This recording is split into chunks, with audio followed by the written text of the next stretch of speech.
పితా పుత్ర పవిత్రాత్మ నామమున ఆమేన్. జ్ఞానవాణి ప్రేక్షకులకు శుభోదయం. 22వ రోజు. దివ్య హృదయము పడిన పాటులు. పరమకర్త సువిశేషమందు చెప్పినదేమన, తన స్నేహితుల కొరకు తన ప్రాణంను దారబోయు వాని కంటే ఎక్కువ ప్రేమ కలవాడు ఎవడునూ లేడు. యోహాను 15:13. క్రీస్తు ప్రభు ప్రేమ స్వరూపుడు. ఆయనకు ప్రేమించటం ఒక్కటే తెలుసు. ఎర్ర గులాబీ పూల కుండీలో అమర్చిన లేదా చెత్త కుండీలో పారవేసిన అది స్వతః సిద్ధమైన పరిమళాన్ని వెదజల్లుతూనే ఉంటుంది. సుగంధ చెక్కను అరగదీసే కొద్దీ దాని సౌరభం మరింత ఎక్కువగా వ్యాపిస్తుంది. యేసు ప్రభుని చిత్రహింసలు చేసి, సితకబాది, పురుషవాక్యాలతో నిందించి, కరకు శిలలతో అమానుషంగా సిలువకు కొట్టిన శత్రు బృందాన్ని, సర్వమానవ జాతిని యేసు జాలితో చూసి వారిని క్షమించమని, వారికేమి తెలియదు, వారు అమాయకులని చెబుతూ తండ్రిని దీనంగా ప్రార్థించారు.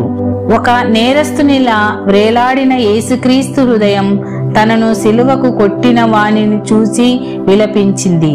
వారు తనను ఎంత ఘాటుగా విమర్శించినా, దూషణ పదాలతో ధిక్కరించినా, అనరాని మాటలతో వెక్కిరించినా, యేసునాథుని హృదయం మాత్రం కరుణతో నిండిపోయింది. తమ బిడ్డలు ఎంత ఘోరమైన నేరాలు చేసినా తల్లిదండ్రుల హృదయం ఆ బిడ్డలను సాదరంగా చేరదీసుకొని వారి చర్యలను సమర్థించడానికే పూనుకుంటుంది. అంతకంటే ఎక్కువగా ఊహించలేని విధంగా కరుణామయుని హృదయం శత్రువులను చూసి ద్రవించిపోయింది. మండే సూర్యుని ముందు మంచు బిందువులు మటమాయమైపోతున్నట్లు యేసు దివ్య హృదయము అపార ప్రేమ జ్వాలల ముందు వారి దుష్కార్యములు నిలవలేకపోయాయి. శిలువ మీద వ్రేలాడిన ఆ ప్రేమ తపస్వి ఆజ్ఞాంధకారంలో కూరుకుపోయి శత్రువుల దైన్య దీనస్థితిని కనికరంతో చూశాడు. నీ పొరుగు వాని ప్రేమించి నీ శత్రువులను ద్వేషించమని చెప్పబడిన మాట మీరు విన్నారు కదా. నేను మీతో చెప్పినదేమనగా, మీరు పరలోకమందున్న మీ తండ్రిని కుమారులైనట్లు మీ శత్రువులను ప్రేమించుడి, మిమ్మును హింసించు వారి కొరకు ప్రార్థన చేయుడి.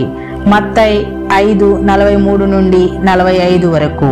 ఈ ప్రార్థన సైఫాను లాంటి ఆది హతసాక్షుల హృదయములలో ప్రతిధ్వనించింది. అపోస్తుల కార్యాలు 7:60.